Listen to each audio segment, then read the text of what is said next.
para que así como el pecado reinó para muerte, así también la gracia reine por la justicia para vida eterna, mediante Jesucristo, nuestro Señor. Para que reine la gracia del Señor por la justicia de Dios y cambie esa vida de pecado, y cambie esa vida deficiente, y cambie esa vida insuficiente,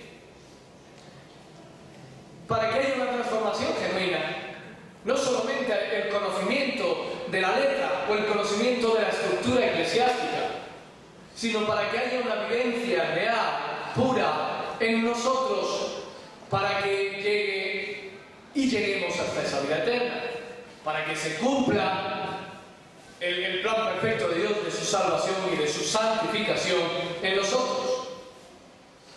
Ahora, inevitablemente tenemos un conflicto grave, y es el conflicto que ejerce nuestra carne, nuestra mente, nuestro raciocinio y nuestro estado pecaminoso, que nos condena, que nos lleva a alejarnos de Dios, que nos lleva a no vivir bajo su gracia, que nos lleva a vivir a veces bajo el poder inevitable de nuestra carne.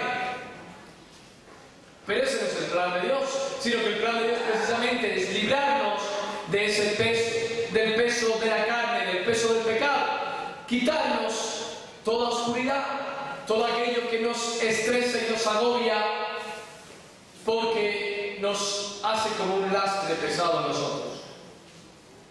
Si no lo hacemos, si no nos libramos de ese peso, pues pasarán los años uno detrás de otro, y habrá y seguirá habiendo angustia en nuestra alma, aunque estemos en la iglesia, aunque estés en remar, aunque lleves años en el Evangelio, conociendo y edificándote con la palabra.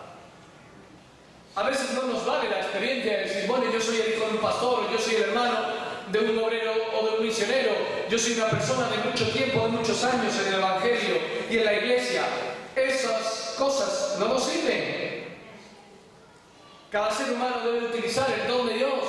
Debemos de asirnos, tomar el don de Dios, de su gracia, y estar dispuestos a morir en cualquier momento. Me refiero a morir espiritualmente, aunque también físicamente nos llegará la hora. El otro día salía un hombre, no sé si es que murió, salía alguien, un escritor y filósofo, y que había escrito sobre la muerte y sobre lo que nadie enseña de la muerte. O sea, siempre se habla de la vida y se da muchísimo énfasis a la vida, al nacimiento, a todo lo que engloba ese nacimiento y esa nueva criatura, pero pocas veces hay una expresión abierta y clara de lo que también viene a cualquier ser humano, de algo que es natural, que es la muerte física. Y parece que es realmente el mayor de los problemas, ¿verdad? Todo el mundo dice, bueno, todo tiene solución menos la muerte. ¿Cómo que menos la muerte? La muerte es un proceso más de la vida humana. Pero es que nosotros estamos por encima de esa muerte física. Cuando estamos en Cristo hay una eternidad por su gracia, aunque también hay una eternidad en el infierno. Y a lo mejor somos un poco ajenos a esto, pensando que una buena estructura eclesiástica o un buen comportamiento ministerial o una buena asistencia en la iglesia pues nos mantiene libres de eso. Pero yo te pregunto, ¿estás viviendo bajo la gracia de Dios o estás viviendo bajo el conocimiento y el convencimiento cristiano? ¿Estás convencido? Porque has escuchado ya tantos mensajes que han taladrado tu mente y has terminado por convencerte. Porque yo conozco a mucha gente que vive en remar convencida de cómo funciona esto, pero que realmente no reina la gloria de Dios en su vida. Están convencidos y viven en ese convencimiento de cómo hay que hacer las cosas cristianas, pero no llegan a la madurez espiritual, no llegan a estar aferrados y agarrados a esa gracia de Dios. Aleluya. Así que, de la misma manera, cuando Dios viene a nuestras vidas, es una manera única y personal. Y debemos de entender esto. Está bien el funcionamiento de la iglesia cumple con uno de los planes de Dios para su pueblo, pero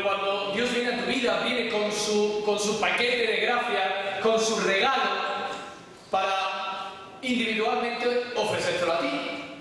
Y tú debes de aceptar eso y vivir en eso de una manera personal. Y cuando tú vives en esa manera personal, entonces Dios te da las herramientas, que también entendemos esas herramientas como la gracia, como el poder, como la autoridad, como la visión, como esa sabiduría para poder andar en esta vida.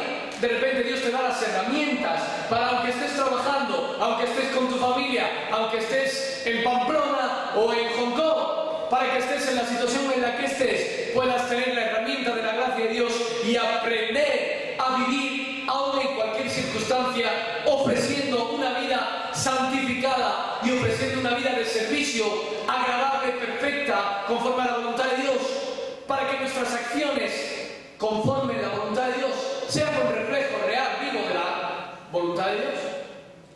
Pero eso no se consigue humanamente. No se consigue humanamente. Y si tú te encuentras esforzándote mucho en tu propia estructura personal, quizás eso lo pueda honrar el hombre. Sí, la gente puede ver tu esfuerzo personal, físico, tu entusiasmo, tu valor, tus talentos, y la gente puede honrar ese esfuerzo. Pero es que por más que tú te esfuerces, no podrás entrar en el reino de los cielos por más que tú hagas un esfuerzo personal. Viene por gracia. ¿Entendemos esto? Viene porque el Señor así lo desea, aunque no lo merezcamos. Pero óyeme bien, estás sujeto a esa gracia. O estás sujeto a una estructura que habla de la gracia. Cuando viene esa herramienta de Dios a nuestras vidas, viene para capacitarnos.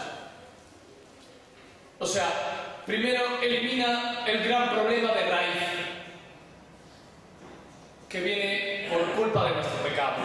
Y viene y erradica el problema del pecado. Pero después viene para capacitarnos para hacer la voluntad del Señor y cumplir sus mandamientos. Me gustaría leer un segundo en Hechos, capítulo 13, verso 27. Porque los habitantes de Jerusalén y sus gobernadores, no conociendo a Jesús, capítulo 13, verso 43. Y despedida la congregación, muchos de los judíos y de los prosélitos piadosos siguieron a Pablo y a Bernabé, quienes hablándoles les persuadían a que perseverasen en la gracia de Dios. El siguiente día de reposo se juntó casi toda la ciudad para oír la palabra de Dios. Cuando de repente viene la gracia del Señor, como lo hace con estos hermanos en la fe, de repente viene para capacitarnos para poder cumplir su voluntad y poder cumplir sus mandamientos. Y cuando de repente el Señor nos capacita, es como el día en el que los discípulos fueron llenos del Espíritu Santo. Y entonces, llenos de ese fuego del Espíritu Santo de Dios, salen llenos de la gracia de Dios y empiezan a predicar con tan denuedo que se convierte en miles. Y aquí vemos a Pablo y Bernabé en sus viajes misioneros. Quizás muchos les repudiaban o muchos les ignoraban, pero al final terminaba cayendo la gracia sobre ellos, porque vivían bajo la gracia, porque vivían predicando a Jesucristo, que era su gracia en su vida. Y predicaban hasta tal punto que dice que persuadían a las personas hablando de la gracia del Señor. Y al final se juntaba la gente, porque deseaba obtener lo que ellos tenían. Y ellos de repente estaban capacitados para cumplir la voluntad de Dios. Nos podría ser imposible, aparentemente, aunque nos portásemos bien y fuésemos cada día mejores, si no contamos con su ayuda, no es suficiente. No es suficiente. De verdad. Yo sé que nos desgastamos mucho. Yo sé que los hermanos de Remar hay un trabajo arduo, No es un trabajo liviano, es un trabajo arduo. Y a veces desde las 7 de la mañana andamos funcionando y hay días que son las 11 de la noche y estamos todavía funcionando. Y hay trabajos arduos y cada uno a nivel particular tiene sus propias luchas y sus guerras. Pero de verdad, hermanos, todo ese esfuerzo puede quedar en vano si no vivimos bajo su gracia. Si no estamos entendiendo lo que significa que venga a nosotros, que nos limpie de todo pecado, que estemos en ese arrepentimiento constante y continuo y pidiéndole al Señor que nos capacite para poder ejercer su voluntad por medio de su gracia, que no es su voluntad por medio de nuestras fuerzas, que no es su voluntad por medio de nuestros conocimientos, que no es su voluntad por medio de nuestra autosuficiencia, que es su voluntad por medio de su gracia. ¿Quieres que las cosas te salgan bien en el Señor? Busca su gracia. Y eso no quiere decir que todo te vaya viento en popa, porque habrá muchos impedimentos y contrapartidas que confrontarán tu vida, pero que quizás sea también el plan de la gracia de Dios. Pero cuando tú la aceptas y cuando aprendes a vivir en ella, pues se desarrolla y estás confiado en ella. Salmo 84, versos 10 y 11. Porque mejor es un día en tus atrios que 1000 fuera de ellos. Escogería antes estar a la puerta de la casa de mi Dios que habitar en las moradas de maldad. Porque sol y escudo es Jehová Dios. Gracia y gloria dará Jehová. No quitará el bien a los que andan en integridad. Aleluya. Lo tenía bien claro el rey David. Entendía bien lo que significa esa vida de mutilación personal para que Jesucristo viviese, para que Dios viviese en su vida. Y desde que él era joven, desde su adolescencia, ya él, si hacía falta, ponía su vida en servicio a Dios. Y confiaba en lo que Dios podía hacer en él. Y entendemos lo que significan estas palabras que decía el rey David, porque mejor es un día en tus atrios que 1000 fuera de él. Llegamos a entender esto. 1000 días que son en 3 años, más o menos. Entendemos lo que significa que nos aprovecha más este tiempo que estamos aquí, que a lo mejor estás viviendo 3 años ahí fuera. Llegamos a entender eso. Que lo que nos ofrece Dios, lo que Él nos ofrece para nuestra vida, tiene la mayor importancia de lo que podamos vivir un día detrás de otro ahí fuera. Llegamos a entender esto. David lo entendía. David lo entendía. Sabía su significado. Porque si no, llegará a pasar que nuestra vida pueda formar parte de un lastre constante en el que nos encontremos en un bucle de sufrimiento. Sufrimiento económico, sufrimiento familiar, sufrimiento ministerial, sufrimiento social. Que nos encontremos ahí en un constante sufrir sin saber por qué, sin saber a dónde nos dirige eso. Perdidos, quizás con más conocimiento, con más cultos, con más experiencia, pero un poco a la deriva. Pero el Señor desea darnos su amor, desea que reine en nosotros. Por eso el Señor nos da esta herramienta. Y desea que venga a ungirnos, que venga a transformarnos, porque cuando viene la herramienta de la gracia de Dios a nuestra vida, pues empieza a instruirnos, empieza a capacitarnos, empieza a dirigirnos, empieza a corregirnos, a transformarnos, a llenarnos de visión. Empieza a haber un transformamiento pues realmente profundo. Pero debemos de clamar y acercarnos a la gracia de Dios. Si no, pues iremos un poco a la deriva. Pero cuando está el Señor en nosotros de una manera real, pues nos ayuda a andar en santidad, a hacer su voluntad. Aunque vivamos en este mundo, pero podremos disfrutar de lo que significa estar llenos de la gloria de Dios, ser como un gusiluz en medio de la oscuridad de este mundo. Y ir como le pasó a Moisés en el monte Sinaí, ahí pues se le aparece el Señor y empieza a alumbrar su cara, ahí como un ilusión. Y cuando le ve la gente le dice, ¿pero qué te pasa en la cara, tío? ¿Qué te has hecho? ¿Qué pintura te has echado que brilla mucho? ¿Te imaginas poder hablar ahí todos los días, dentro de su gracia? No paralelamente, no oyendo de ella, no sabiendo más o menos qué es lo que hay ahí. No, estando dentro, caminando en ella, estando sujetos. Y dices, bueno, ¿y cómo sé yo esto? Pues hombre, lógicamente primero ha tenido que haber un arrepentimiento veraz. Si hay áreas de tu vida que todavía no han sido santificadas, que no han sido perfeccionadas, si hay áreas de tu vida que todavía están descontroladas, perdóname, pero quizás esas áreas están fuera de la gracia de Dios, no están sujetas, porque cuando viene la gracia de Dios, viene la autoridad de Dios, la opción de Dios para controlar esas áreas que están precisamente descontroladas. Así que puedo con más facilidad hacerte esta pregunta genérica de si sabes o entiendes si estás en la gracia de Dios o no. Es muy fácil de saberlo.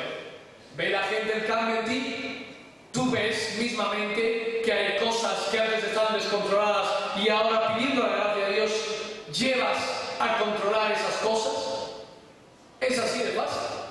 Todavía te sigue saliendo el viejo hombre, sigue saliendo el orgullo, la vanidad, sigue saliendo tu euforia, sigue saliendo tu ira, sigue saliendo tus contestaciones, tu desobediencia, sigue saliendo tu ignorancia, sigue saliendo tus pensamientos obscenos, siguen saliendo sus pensamientos desordenados, siguen saliendo raíces de amargura. Entonces, quizás esos lugares están ausentes de la gracia de Dios. Dios es paciente y Él desea que nosotros lleguemos a ese arrepentimiento en cada área de nuestra vida y que nos aprovechemos de su don, porque estamos en tiempo para ello, estamos en tiempo. Aunque la palabra dice que llegará un momento en que se cortará la gracia, se cerrarán las puertas de los cielos, en el que querremos llamar y nos dirá el Señor, pues no te conozco, aquí no llames más, que tú no eres bienvenido. Y entonces podremos empezar a decirle, señores, que yo hasta en tu nombre he echado fuera demonios. Señores, que yo he ido a todas las iglesias posibles. Señores, que me he congregado siempre. Señores, que he estado ahí al frente de batalla. Señores, que me he leído la Biblia yo que sé cuántas veces ya entera. Señor, pero el Señor te dirá, tú has vivido bajo mi amor, bajo mi gracia, has estado sujeto a ella, o simplemente ha sido un conocimiento que ha estado ahí paralelamente viviendo en ti, pero has vivido conforme tu temperamento. No, el Señor quiere que lleguemos a esa misericordia y que nos aferremos a ella.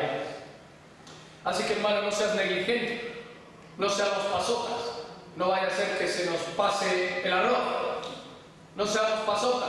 Bueno, a mí no me toca, bueno, a lo mejor no es mi tiempo, bueno, ya iré creciendo, bueno, ya a lo mejor algún día me harán un nombramiento en la iglesia o en un congreso, o bueno, ya llegará ese momento donde a lo mejor los demás reconozcan mi trabajo, a lo mejor ya llegará ese tiempo. Y de repente nos volvemos un poco indiferentes a la gracia de Dios, nos volvemos un poco, pues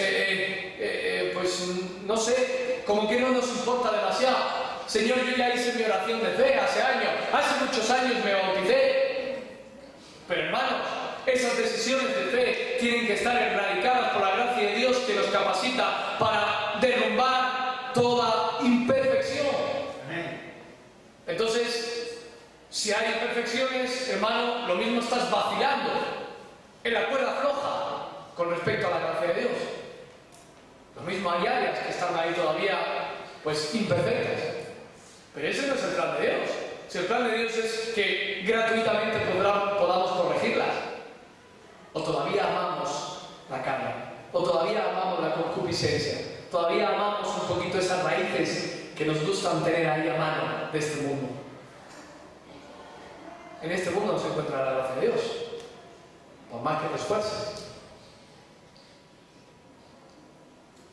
Así que no seamos indiferentes, hermanos, a su llamada, y pidamos al Señor soberano que pueda venir a gobernar nuestra vida, primeramente a limpiar pecados, a traer arrepentimiento, a cambiar esa estructura pecaminosa, a producir su salvación milagrosa. Ahora bien, hermano, tú has agarrado eso, tú has hecho tu oración de fe, tú te has bautizado, tú has hecho esos propósitos de enmienda. Dile al Señor que te mantenga bajo su voluntad, que te capacite. Y es porque su gracia te llevará a la perfección, pero tienes que andar en ella. Cierra tus ojos, hermano.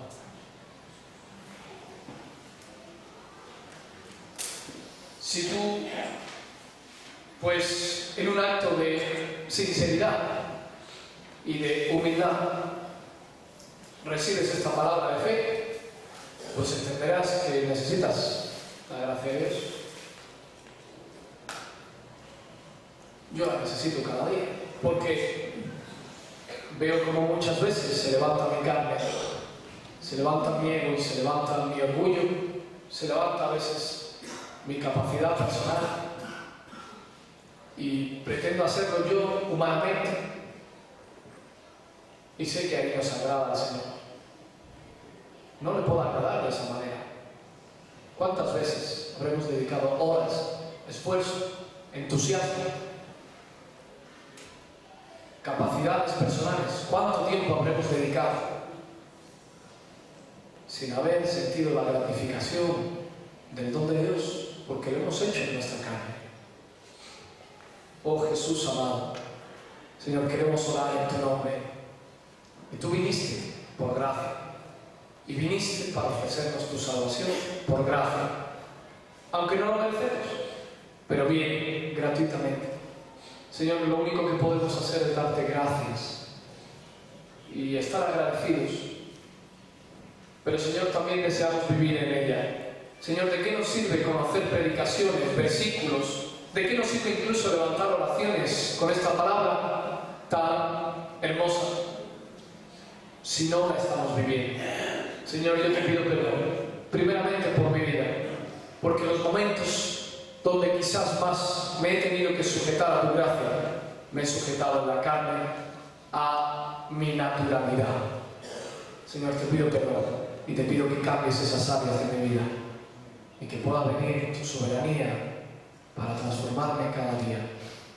Señor, los hermanos que están orando son también así, con ese sentir, que han recibido tu palabra, que la están discerniendo en sus corazones, que la semilla está ahí en buena tierra ahora. Te ruego en tu nombre, Jesucristo, que puedas traer, Señor, ese arrepentimiento genuino y profundo para cambiar las áreas que están desaforadas, las áreas que están desperdiciadas, las áreas que están conformadas conforme a una vida natural, pecaminosa, llena de orgullo, o simplemente porque hemos aprendido a vivir así.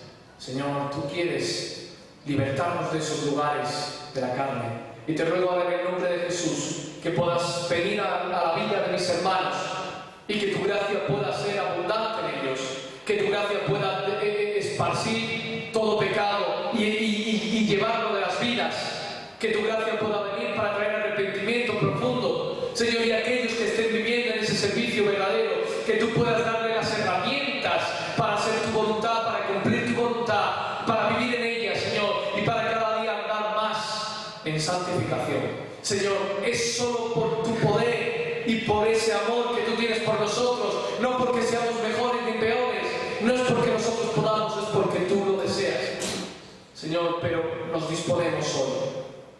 Y tú ves todas las áreas que ya muchos conocen, en esas áreas que están desordenadas, que no están sujetas a tu gracia. Y te ruego, Señor, que las transformes, que las cambies, y que hoy, en este culto, podamos recordar esta fecha, porque vino un poco de tu gracia sobre nosotros, una vez más, para cambiarnos una vez más. Gracias te doy, Señor. Gracias, Padre, por mis hermanos que han orado así. Bendíceles y obra en ellos. En el nombre de Jesús, en el nombre del Señor. El Señor te bendiga.